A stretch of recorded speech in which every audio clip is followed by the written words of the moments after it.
Je l'ai revu ce matin. Nous sommes tombés l'un sur l'autre dans l'escalier. Je me rendais à l'usine et il allait ouvrir la blanchisserie de son père. Je ne crois pas que c'était un accident, parce que c'est le 4e jour de suite qu'un tel accident se produit. Je suis presque sûre qu'il a calculé mes horaires et qu'il attendait dans la cage d'escalier. Dès que j'ai ouvert la porte pour sortir de l'appartement, j'ai entendu ses pas descendre les marches.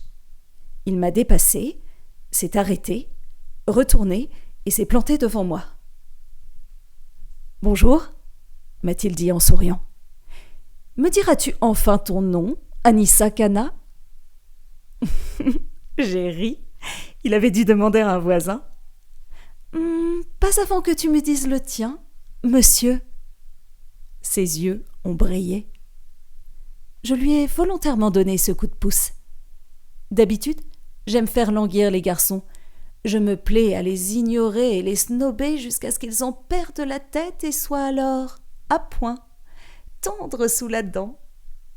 Mais celui-ci était différent. Celui-ci, ai-je décidé, méritait des miettes de garantie plutôt que les autres. « Je t'ai écrit quelque chose hier. » Il m'a tendu un papier plié. « Qu'est-ce que c'est ?»« Un poème. Mais je crains qu'il ne soit pas à la hauteur de votre majesté. » Il touchait le point sensible, mon ego. Je l'ai déjà croisé plusieurs fois ces 3 dernières années, assis derrière le comptoir en train de lire dans la boutique de son père. Il était si absorbé par le livre entre ses mains qu'il ne m'a jamais remarqué, pas une fois. Cela me perturbait. Mais dès qu'il a posé les yeux sur moi, alors qu'il montait des cartons le jour de l'emménagement de sa famille dans l'immeuble, j'ai su qu'il n'allait pas m'oublier. Je sais lire dans les regards. Le sien disait clairement « Je suis cuit ». Il l'était, assurément.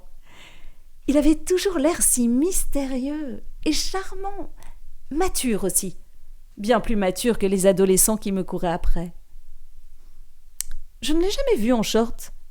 Il portait toujours un pantalon noir et une chemise blanche.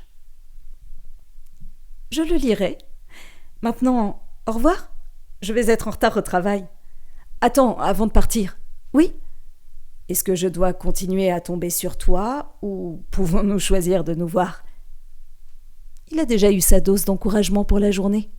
Pas besoin d'être excessive en lui donnant encore plus. Il devra le mériter, murmura Cana Serpent à l'oreille de Cana Ève. J'y penserai, ai-je répondu. Puis, alors que je sortais de l'immeuble, en attendant, continue de faire jouer les coïncidences. En disant cela, je souriais. Mon sourire était addictif, le plus puissant des hameçons. Même si je n'en avais pas besoin, il mordait déjà.